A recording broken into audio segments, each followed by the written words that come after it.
month-long series for our small business celebration. And today's presentation is going to highlight some tools that small business owners can use through the Kentucky Cabinet for Economic Development, including access to investors, small business loans, and tax credits. But before we get started with our presentation today, I want to say thank you to our small business seminar sponsors, FNB Bank and LeBourveau Medical Imaging. These two sponsors have been with us for a number of years sponsoring our seminar series, and so we're very grateful for their commitment to the Chamber and to our community. I want to welcome Terry Lundberg, CEO of LeBourveau Medical Imaging, up to speak, and then Bob Turok with FNB Bank. Aren't you sad it's our last one? Yes. So this was a topic that we heard from our small businesses. And I think sometimes as business owners, we get so wrapped up in the everyday, we forget that there are tools out there, lots of valuable tools that can save us money and help our bottom line at the end of the year. We really appreciate the opportunity to sponsor the small business series because we are definitely one of you. We're a small business and understand the pains and struggles, and we're happy to support it. So welcome, I'm super excited. I've got my pen queued up and ready to take notes as well. Thanks, Gary. How are you, Bob? Good afternoon, and thank you for coming. I'm Bob Turok. I'm a Vice President for Commercial Lending with FNB Bank. FNB is a commercial or a local bank here in Western Kentucky. We've got locations here in McCracken County, near the Coca-Cola plant, and in Lono, across from Little Castle. We've also got locations in Graves County, in Callaway County, in Cadiz, and we just opened up a new location in Benton. We specialize in small businesses, and we would love to help you if you have a need. So please stop by one of our offices at any time and let us see if there's something we can do for you. And once again, we want to thank the Chamber and allowing us to co-sponsor with LeBourveau Medical.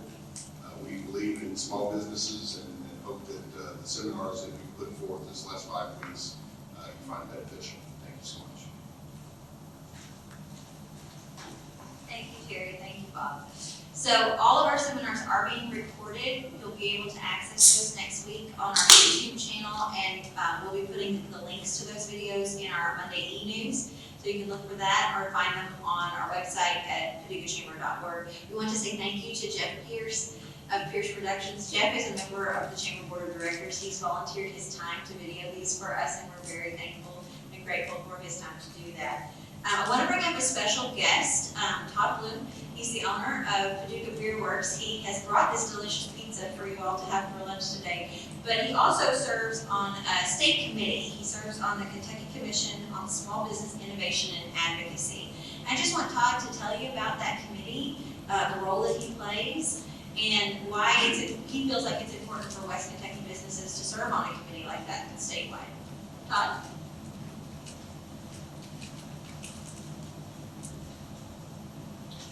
Good afternoon.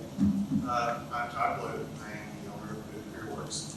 We opened up in 2015, and I had some unique hurdles that I went through being a new business, a new type of business in Western Kentucky, also in the state because breweries were growing. Because of those unique obstacles that I had to go through, I had to advocate with the Kentucky Guild of Brewers, and we actually changed the law to help breweries grow, because it's something that the small breweries needed to grow. And also, because of how we handled the pandemic, we handled it uniquely, and I actually got to get on a conference call with the governor, and he used what we did in our brewery and applied it to the state. A lot of people weren't happy about it, but I believe it saved lives, and it's the reason that I got asked to be on the Small Business Advisory Board. It had been, the advisory board had really been, it was kind of dissolved during the Bedford administration. And during the pandemic, they said, hey, let's open this back up. We want to focus on business in Kentucky. And I was lucky enough to be asked to join. What we do is legislation comes through, and we get to look at it before it goes in front of the Senate and we get to make comments on it. So if there's something I don't know about, I'll try to find a local business and say, hey, how will this affect you? And then they can tell me, I can report back, which can help them go through some of the red tape or cut some of the red tape so businesses can go. Our goal now is to help find incentives for local businesses and help bring people together that are looking for these small businesses to give them incentives to grow, to make it easier for them. Because we know the years has been hard, but it's starting to get a lot easier, and we're seeing growth, and that's what we want to continue to do. So, thank you very much. Enjoy your stuff.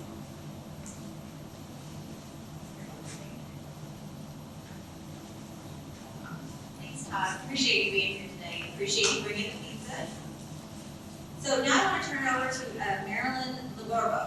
She is the project manager at Kentucky Innovation within the Cabinet for Economic Development. She started her career with that cabinet in 2007.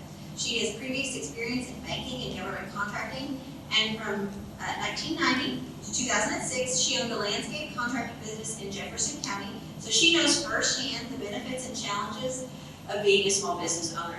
Marilyn, I'm going to turn it over to you and let you introduce your coworker who's here with you today, Connor Wall.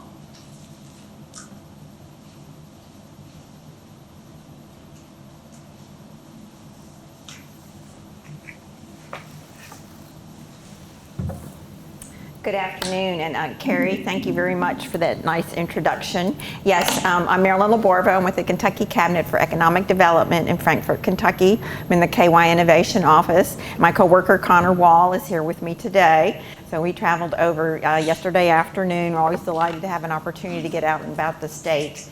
And there are 6 of us in the KY Innovation office. I'm going to talk about that a little bit more. So a third of our office is here today. So really, really glad to be here. And Todd, thank you for the delicious pizza that you offered up for lunch and for that nice presentation that you gave. I don't know if he's still here, but do want to kind of just go over the programs and resources that come through KY Innovation. Some of them are tax incentive programs, lending support programs, and so they're all targeted towards small business. So. Oh, I love when this, oh, I'm sorry. This is the opening slide. So Connor Wall and me with KY Innovation. Okay, so the next slide, I always like to kind of bring this slide up so that it kind of set the stage and people say, now where were they from and what office are they with? So we're with KY Innovation, which is in the Kentucky Cabinet for Economic Development. The Cabinet for Economic Development is a state agency. It's down in Frankfort, and it's the primary state agency. This is our mission statement on our website, responsible for encouraging job creation and retention and new investment in the state. The website is ced.ky.gov. So jobs and investment, everyone talks about jobs and investment all across the state, all across the world. In Kentucky, the Cabinet for Economic Development is a state agency that really focuses on that. The cabinet does not create the jobs and investment. You create the jobs and investment. So, you know, we understand that, but we want to make sure that businesses and industries of all sizes and types have the information, resources, connections, and programs available that they need to start, grow, and expand their businesses and be wildly successful in the state of Kentucky. This diagram shows the kind of the cabinet organization. So the business development level is at the top here, and they deal with, those project managers deal with the larger, more traditional type projects that you might hear about in the news. Corky Peak is a senior project manager in our Department for Business Development. He's located in this part of the state. Some of you may have met Corky. So he works with those more traditional businesses. And then kind of at 10 o'clock there is KY Innovation. So our technical name in the Kentucky regulations is the Office of Entrepreneurship and Small Business Innovation, which is a mouthful. So we are branded as KY Innovation, and we have our own website, kyinnovation.com. All of the information I'm going to give you today, you can typically find either on that kyinnovation.com or on the ced.ky.gov website. And of course, you can always get in touch with Connor and I for more information. Connor did create a QR code. It's back at the registration desk if you want these slides. you can just scan that and then have the slides available for you. Or I think Carrie can share them next week with you all. So she's got the slides. So, and just to let you know, the cabinet has about 65 to 70 employees. I haven't counted up recently. And they're, our office is in Frankfurt, but we work with businesses in all 120 counties all across the state. KY Innovation, we have typically been focused on smaller businesses, both traditional and high growth and startup type businesses. I'm going to go into that a little bit more. I've been with the cabinet since 2007. Back then we were the Small Business Services Division, so it's evolved over the years. And I think KY Innovation really gives a good indication of what it is that we do now. So this is kind of a little menu of the programs and resources that come through our KY Innovation office. And as Carrie alluded to, we really focus on entrepreneurs, innovators, and investors. So a lot of the more, like I said, traditional economic development projects come through the business development group, and there's a whole, crew of project managers up there. But in our KY Innovation, it's Connor Wall and myself are project managers. We also have Tori Wood, who started with us about 6 months ago, Christine McNeil, who's been with us for 7 years, and myself. So that, we're the project managers. And we have a deputy executive director, Monique Quarterman, and then David Brock is our operations manager. So we're a small but mighty crew of 6. Okay, so I was telling somebody, I said we kind of work the back of the house and the front of the house both. So this is the front of the house where we're out talking about our programs and resources, and then we'll go back to Frankfurt and we'll actually process all these applications as they come in. So we keep busy, and we're really delighted. We're generalists in a way, and so any kind of information that you need, we're glad to have you contact us, and we'll, if it doesn't come directly through our office, we'll do our best to match you up with who you do need to talk to about that. So just a quick list here, the Kentucky Small Business Tax Credit Program. I'm going to talk about that quite a bit at the beginning here. This is for 50 or fewer businesses that have 50 or fewer full-time employees at all locations. There's a rack card on the registration table with some more information on that if you want to pick one of those up. And so that's available for businesses, as I said, we're 50 or fewer small full-time employees. The Kentucky Selling Farmer Tax Credit, and we do mention that because it comes through our office. It is more agricultural based rather than job creation or investment based, but it shares the same pool of tax credits as the Small Business Tax Credit Program, so those are also processed through our office. And that is very important tax credit for keeping agricultural land in production as agricultural land. And so I've got a slide on that to talk about that. The Kentucky Small Business Credit Initiative Program, this is a lender support program. FNB Bank is one of the participating lenders on this, as well as Paducah Bank, who's the sponsor of this room, this lovely room here. So you got some local lenders that participate in that. I'll go into that. Export assistance, if your company is either new to international trade or you want to get into it or learn more about it.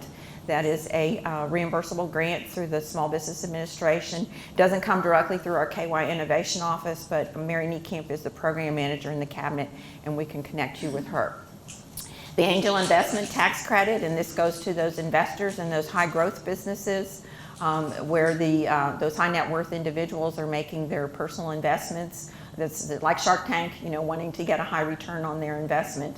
And so that tax credit's very lucrative, comes through our office also. The SBIR, STTR funding, I don't know if any of you are familiar at the federal level with the SBIR grants and that funding that comes. If your company is a recipient of that, then we do have a competitive funding grant through the state that you could apply for. And then our KY Innovation Hub offices, we have 6 across the state, contracted across the state. Here in this region, Paducah is our contracted office, Sprocket is our contracted office. Many of you may be familiar with Sprocket, and I'll talk about that a little bit more. So that's a high overview of where we're going. This presentation typically takes about 35 to 40 minutes, depending on how fast I talk. So, I can take questions at the end, or if you have something you really need to know, just raise your hand. So, okay, so we're going to get into the small business tax credit. And this is far and away the one that we get the most applications for. It's for small businesses that have 50 or fewer full-time employees. They have to be a for-profit business. It's based on job creation. and it's a non-refundable tax credit awarded to the company, can pass through to the owners. Very lucrative. The tax credits to the individual company can range from $3,500 to $25,000 per calendar year. You can make subsequent applications on this, and as I said, job creation is the driver. So, and I've been with the cabinet, as I said, since 2007. We started taking applications for this program in January of 2011, and we were just so excited about this because prior to that, there was no kind of incentive program like this, a tax incentive program, a reward for those small businesses creating jobs and investment in Kentucky in the retail and service industries. As I talked about in business development, a lot of those larger incentive programs don't apply to retail or service industries. So we were really glad that we could include those in our menu here. And they do have to be a full-time business. A for-profit business. The eligible position, so you're going to say, okay, well, how do I know when I can apply? And I do want to say this program is unique from all our other programs in that the jobs creation and the investment is on a 24-month look back of jobs created and investment made in the company rather than on projections of jobs you're going to create or future investment in the company. So if you qualify to make an application, you've already done these things, okay? So you might think about that and go back and look at your records after this meeting today. The eligible positions that you could get a tax credit on, they have to meet all 4 of these requirements. Has to be a new position subject to Kentucky state income tax, which basically means they reside in Kentucky and they have a Kentucky state tax liability. And it does have to be a new position, not just rehiring to replace someone who may have left from your base employment. The full-time employee has to work an average of at least 35 hours a week for 12 consecutive months. So if there's some seasonality to your business and maybe during the busy season they work 40 or 50 hours a week, and maybe other times maybe they only work 25 to 30 hours a week, as long as it averages at least 35 hours per week over 12 consecutive months. And they do have to be paid as a W-2 employee. A business owner could be considered as an eligible position if they meet that W-2 requirement and the other income requirements here. But they do have to provide a W-2 to show that they aren't just paying themselves by distribution or draw, but that they're actually on the payroll. The average hourly wage for the eligible positions is a minimum of at least $10.88 per hour. $10.88 is 150% of the federal minimum wage. That's where that number comes from. And as I said before, it has to increase the base employment of the business. So this is not where you're just rehiring, but where you're actually creating new jobs. So say you had 3 full-time positions at your company, maybe including yourself, and then you're going to create 1 or 2 or 3 more new full-time positions. It would be those new positions you would be looking for to make an application. And one of the features of this eligible position is that if someone leaves your company, if you hire a new full-time employee, and say you hire Jose and Jose works for 5 months and he's a great employee and you love Jose, but then he takes another job or he moves out of state, something happens, you have 45 calendar days to rehire someone for that position without having to start the clock over. So say, Jose leaves, and with those 45 calendar days, you hire Suzanne, and Suzanne comes in, and you go back to the original start date that Jose started, and then 12 months out, that would be the 12 consecutive months. As long as Suzanne or even a third employee is still there in that position, you can count that as an eligible position. So that's because in small businesses, especially now, people come and go. They change their minds. They move around quite a bit. So the qualifying equipment and technology is just that, equipment or technology. And this is basically what you're using to operate your business. And small businesses, usually they don't have a real hard time of satisfying this requirement, because if you're operating a business, you're usually either always replacing, upgrading, buying new equipment. And then when you're adding new employees, you're typically always buying new software, new computers. You might buy some new desks. If it's a field position, you might buy a vehicle for them or other equipment that they use in their job. You might buy a new refrigerator for the break room, any of those things, okay? It's not real estate, it's not inventory, it's not raw materials, and artwork is excluded. Okay, it has to be tangible property with an expected useful life of at least 12 months or more. It has to be purchased by the applicant company paid for by the applicant company, and used in the state of Kentucky. And this is really relevant now because there is a lot of hybrid work, and so your company may actually have employees that are working in another state. So, you know, if you bought a laptop for an employee and paid for it, but then shipped it to your employee working in another state, that would not meet that qualification of being used in the state of Kentucky. And then what we call the soft costs, or that's what I call it anyway, are the non-allowable. We do subtract that from the value of the equipment or technology. Rebates, refunds, installation, delivery, sales tax, warranties, those types of things would be excluded from the value of that. I'm going to go into this a little bit more. Let me just say it while I'm thinking about it. On the eligible positions, the minimum that on your application would be at least one new full-time position and at least $5,000 in qualifying equipment or technology. So that's the minimum, and then it goes up from there, which I'll explain that a little bit, because then it's like, well, do I get $3,500 or I get $25,000 tax credit? How do I know? So this is the slide. You can go to either of those websites I mentioned before. We do have some dedicated websites here. The taxcredit.org will take you to the application. The application is on the website. Okay, so you can find it in an Excel spreadsheet. So definitely you want to fill it out. A lot of the formulas are already in the Excel spreadsheet, so it'll do the calculations for you. Or if you get something that's out of date range, it's going to give you an error message so that you know. It will do the calculations for you. There's, okay, let's go back to the tax credits. How much do I get? So the tax credits are based on your job creation. That's the basis. So you're going to get the maximum you're going to get is $3,500 per eligible new position, those new positions that you've created. So if you, let's say you had 3 new eligible positions on your application, the maximum you could get would be 3 times $3,500. So that would be a tax credit of $10,500 potential.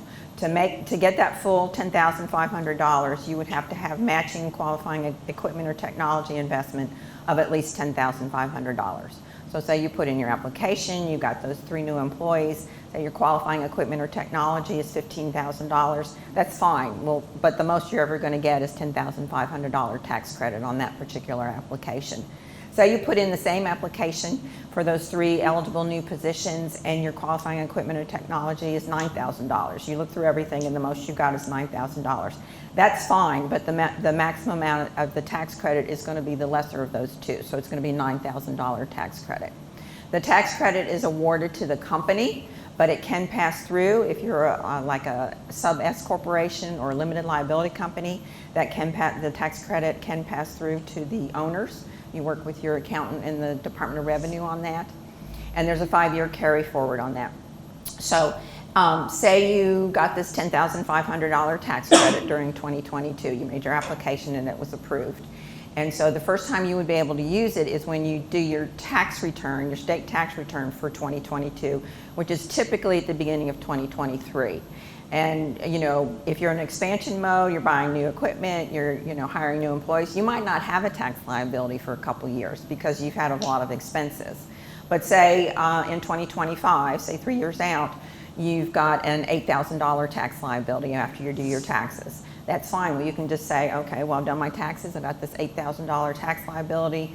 Tell the Department of Revenue, okay, well, I have this tax credit from 2022 for $10,500, so I want to apply $8,000 of that tax credit to my tax liability. They say, good, your tax liability is taken care of. That's an $8,000 check you did not write. So this is how the tax credit works. You're never going to get a refund check back, but it's really lucrative to these small businesses. And then if you did that, and then the remaining $2,500 would still go forward for that original 5-year period. And you can make subsequent applications as you continue making, hiring new employees and making investment until you have 50 full-time employees. We've had this program since 2011, and we have some companies that are making their 8th and 9th application on this program and getting those tax credits and just keep carrying them forward. And you know, when they're growing like that, they're obviously successful, so they probably do have tax liabilities in certain years. So that's the Kentucky Small Business Tax Credit Program. You can contact Connor or myself for more information or go to our websites. Do want to mention, as I said, the Kentucky Selling Farmer Tax Credit Program. We don't get as many applications on this. This is a newer program, but very attractive, and we do want people to know about it. It shares the same pool of tax credits as the Small Business Tax Credit Program, which is $3 million per state fiscal year. And the state, we have never been able to award all the money, not the money, but the tax credits of that $3 million in any fiscal year. So we're always encouraging people to put in applications. But the selling farmer tax credit, this is to give an attractive tax credit to a farmer who is selling their farmland to a non-relative, someone who's not a relative, who qualifies as a beginning farmer and is going to maintain it as agricultural farmland. So, and there is more documentation on this. You do have to put in like copies of the deeds, copies of the contract, you have to have an appraisal, etc. There's a $500 fee to the selling farmer, but the tax credit can go up to $25,000 per calendar year on that. So we do want people to know about that in all parts of the state. There is so much valuable agricultural land in Kentucky, and this is a benefit to the selling farmer so that that land is not being sold for development, you know, commercial development. So that's what that is, and that comes through our office also. The Small Business Credit Initiative Program, and so this is a lender support program, and this was originally a federal program that came out of the Jobs Act of 2010.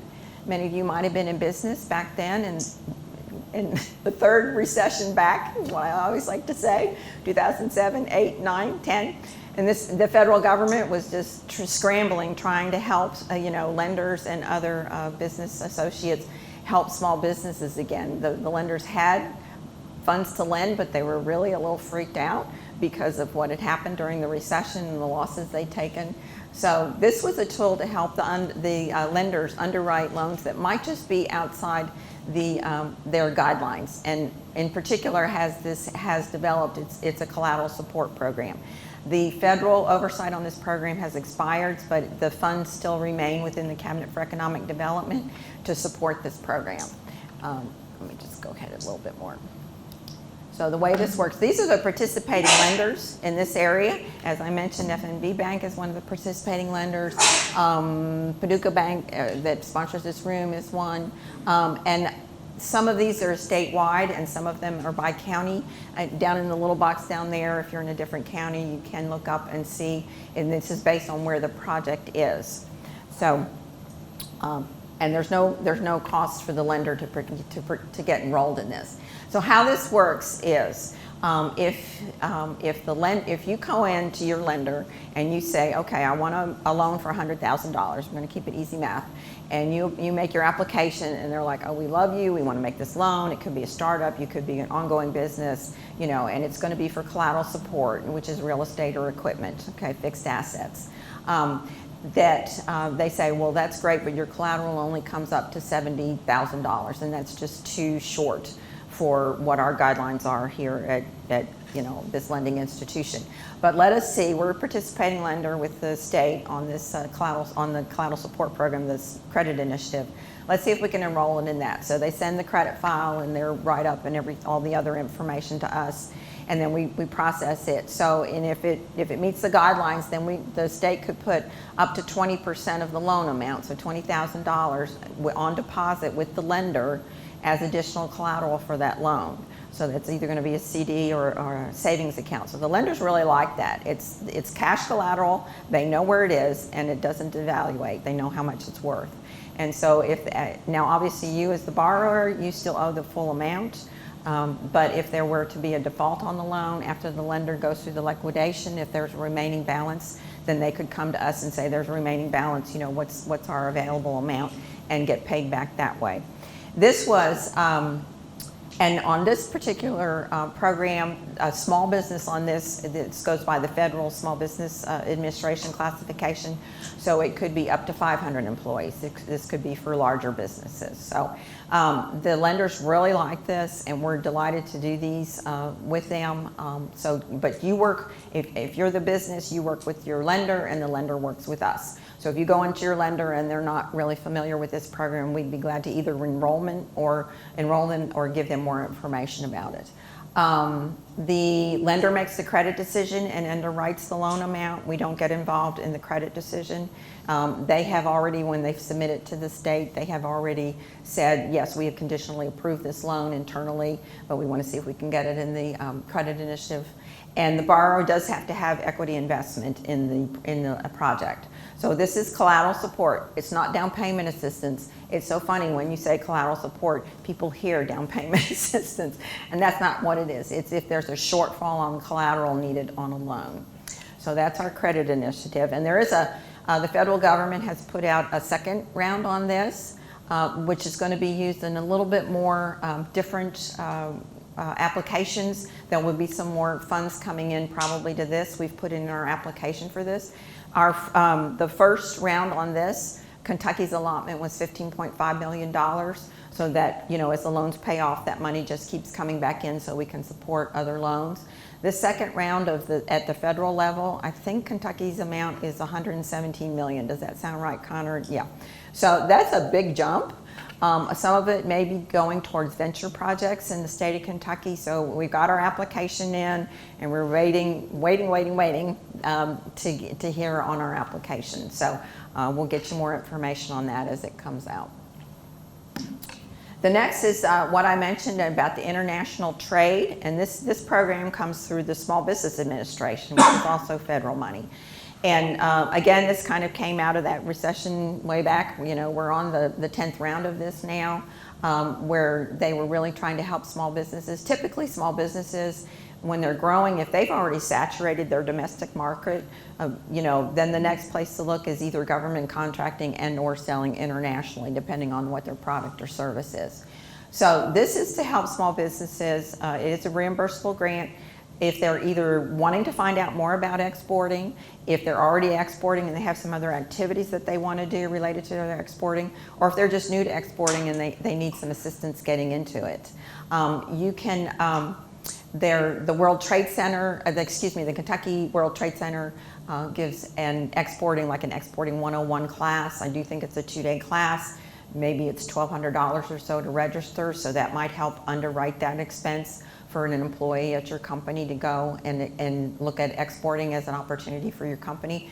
When I talk to companies about exporting, I'm always like, there's two things. Number one, do I have a product that I can sell at an international market and make a profit? Okay, because there's obviously going to be more expenses selling internationally, and there's going to be a timing difference on your payment potentially. And so that's the second consideration, is how am I going to get paid? Because very often you're selling to your product in another country. There might be a currency difference. You might have other things that you need to take care of, letters of credit, etc. When you're selling internationally, it's not like taking your product, putting it on a truck, shipping it down to Alabama. You get paid, but the purchaser is happy. For some reason, you don't get paid. You drive to Alabama, you take your stuff back. You get payment from the. It's not the same when you're exporting. You're going to be, your product is going overseas. So there's a lot to learn, but it can, the Mary Niekamp is the program manager on this, and I did put her contact information on this slide. So she would be glad to talk to you about it more. We are in the 10th round of it. On past rounds, I know the reimbursable amount was between $7,500 and $10,000 per cycle. And when I say it's a reimbursable grant, what that means is you put in your application, you work with Mary in your application, you put it in. Once you get approval, hear from Mary and you're approved on that, and you say, well, we're going to go to the exporting training, or we're going to go to this international conference in South America, or we're going to, exhibit at this conference up in Canada. Wherever you're going to do, you get approved for that, and then when you go and do your activity, and then you turn in your invoices to get reimbursed for the portion of those invoices. So typically you're going to have to pay for those expenses in advance before you go do that, and then get reimbursed. And it's Mary can tell you what the different amounts are on reimbursed. So this is an excellent program if you think you have a product that you might be able to sell internationally, and you just want to know about it. Even if you go to that exporting class and you or your employee spend the 2 days there and say, this really isn't going to be profitable for us to try to export what we've got now. That's good time and money spent to avoid trying to lose money trying to jump into exporting when you're not really ready to do that. So That doesn't come directly through KY Innovation, but it is through the cabinet, so we always want companies to know about that. Excuse me. Okay, so jumping to the next slide here, this is the angel investment. And this does come through our office here.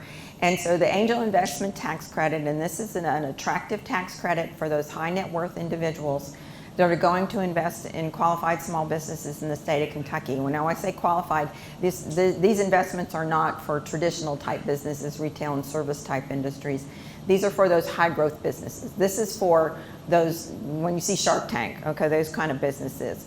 The angel investor, they're not in love with you. They don't want to be in business with you for the next 20 years. They think you've got a really good idea and you're poised to like really grow this fast and make a lot of money out of it, and they're going to put money into it and get an equity position in your company and then get paid back quickly with a profit. That's what they're looking for. So this is an incentive for those high net worth individuals, either outside of Kentucky or in Kentucky, to invest in those businesses.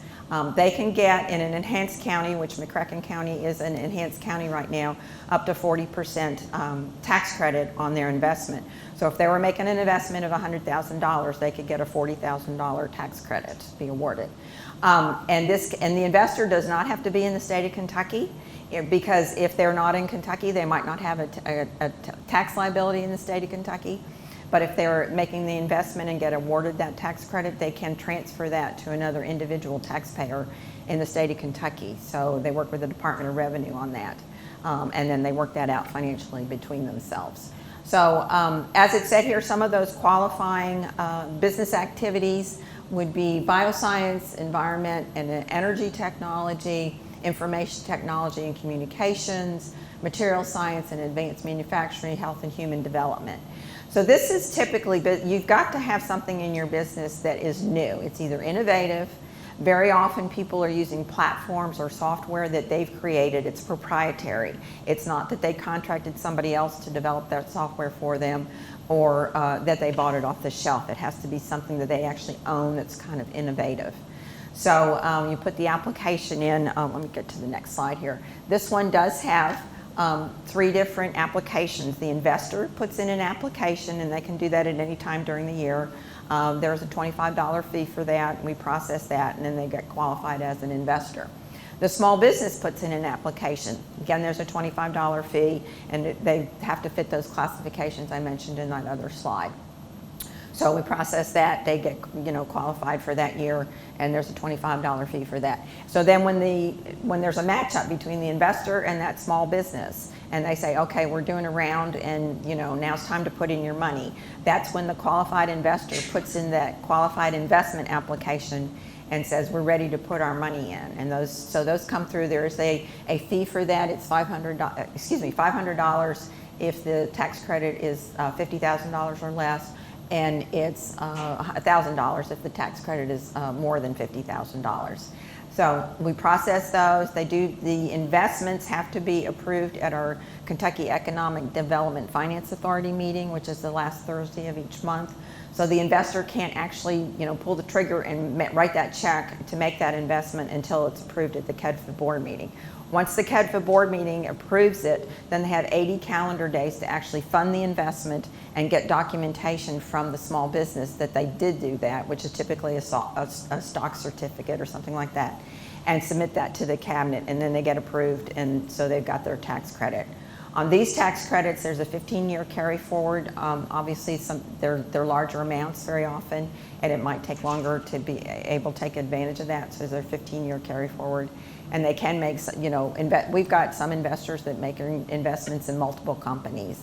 There is a lifetime cap on the investments for the business and the investor, which I would have to look up in the guidelines. I don't remember right off the top of my head. So there's that. And then the last program I wanted to just mention here is that SBIR, STTR matching fund. So what is that? Okay, and this is more acronyms. Okay, SBIR is the Small Business Innovation Research, and STTR is the Small Business Technology Transfer. And these are federal programs. You can go to the SBIR.gov website and learn more about that. So So again, if you have, a lot of times this is new technology that comes either from individual companies or out of universities, other people developing things. There are, I think, 11 or 13 different federal agencies that participate in this. The Department of Defense is a really big one. Institute of Health is a really big one. Energy is really big. For all kinds of different things. So if there's an opportunity out there, if your company gets approved for the federal SBIR award, then you could turn to Kentucky and say, okay, well, let me see if I can apply for matching funds here from the state of Kentucky. So it's a competitive program. We can't award everybody that gets an SBIR, but we'd be glad to process those applications. And these are what we call non-dilutive. So unlike the angel investments where that angel investor gets equity in your company, these are called non-dilutive, where the federal government and the state government are not getting an equity position in your company. This is strictly funding to your company. Christine McNeil is our program specialist on this. I did put her contact information on this slide, or you can contact Connor and I and we'll get you coordinated with her. And other than just putting it in the application, there's a lot of educational kind of resources on this. Christine does a monthly SBIR Unplugged, which is a Zoom meeting. It used to be in person, but since COVID, it's a Zoom meeting where you can just jump on and learn more about SBIR, maybe ask some questions, some basic questions, or listen to what other companies are talking about that they're doing to see if this might be something that would be a match up for your business. And then the final resource I wanted to talk about here is our KY Innovation Hubs. We do have 6 across the state. As I mentioned here, Grow West is the brand for the Western Kentucky one, but the actual vendor in this market is Sprocket here in Paducah, Monica Bilek over there, and they're all across the state. So there's just 6 of us, so this is how we expand our reach and help support entrepreneurial growth all across the state of Kentucky. And it varies so much from region to region. You know, over in Eastern Kentucky, SOAR has a huge region over there. I think 40 counties or 54 counties or so that they support. And then of course we've got, you know, the more metropolitan regions in Lexington, Louisville, and Northern Kentucky.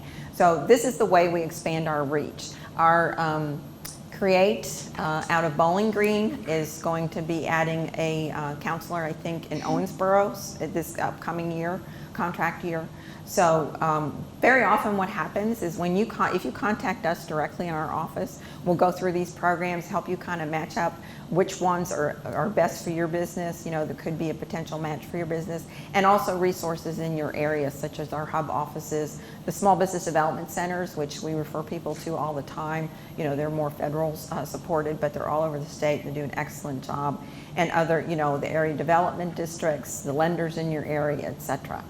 So that is my presentation for today. Thank you all very much. I hope I enlightened you and didn't confuse you. And our contact information is here. We've put our cards out at the registration desk. So please take that and get in touch. Either call us or email us, get on our websites and check it out. So, all right, thank you. Do you have any questions? Yes, ma'am. So if someone has hired a new employee, like in the last whatever time frame, and done the $5,000 investment, can they go ahead and apply in the past year? Yes, or two? yes, What's the look back? yeah, and I'm sorry, I kind of skipped that part of it. You make your application, the employee has to be, that new position has to be with you for 12 consecutive months. So today is June, and then you have actually 24 months total to make the application. So say this is June 7th of 2022. For your jobs and investment, you could look back 24 months. So that would be June 7th, 2020. Okay, so the employee has to be 12 consecutive months sometime within there, okay?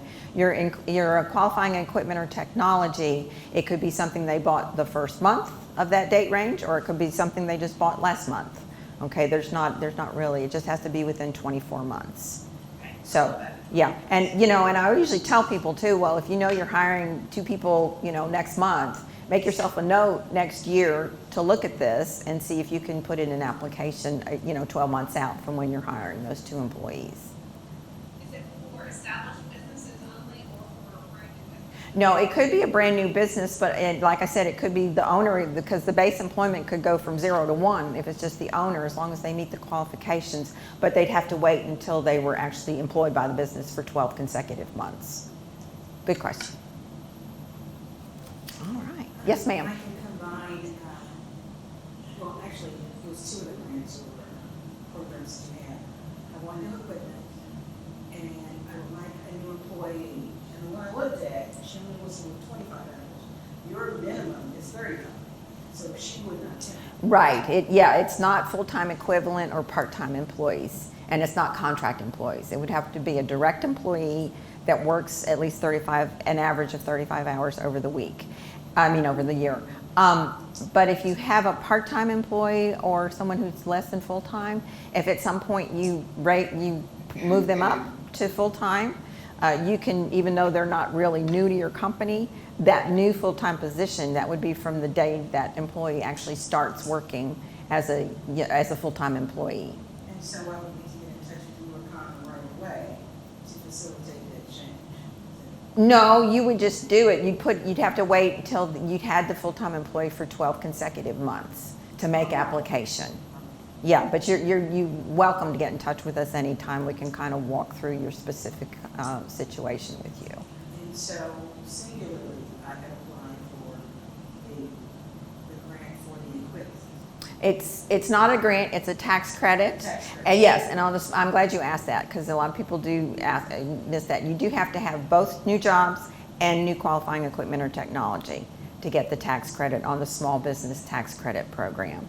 Was that yes. So on the small business tax credit program, it's a non-refundable tax credit that you get. But in order to make application, you have to both have new full-time positions with you for 12 consecutive months, and then also have the amount of qualifying equipment or technology invested in over the past 24 months.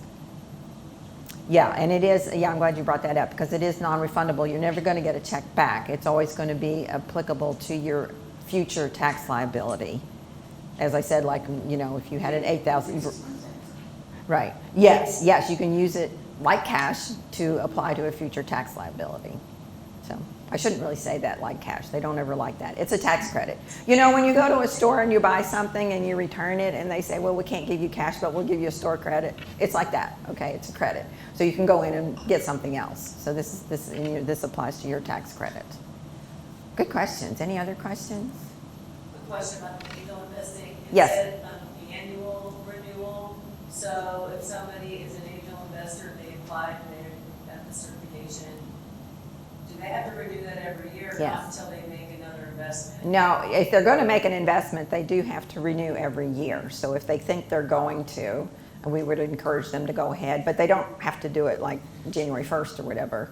So, and that is kind of new. And the first go round with the angel investment, they didn't do that, but now they do require that the investors and the companies recertify every year. And what happens if you don't? Well, we wouldn't be able to process your investment. Yeah, it wouldn't affect your past investments, but if you wanted to make a qualified investment during that calendar year, we wouldn't be able to do that until both the business and the investor are certified.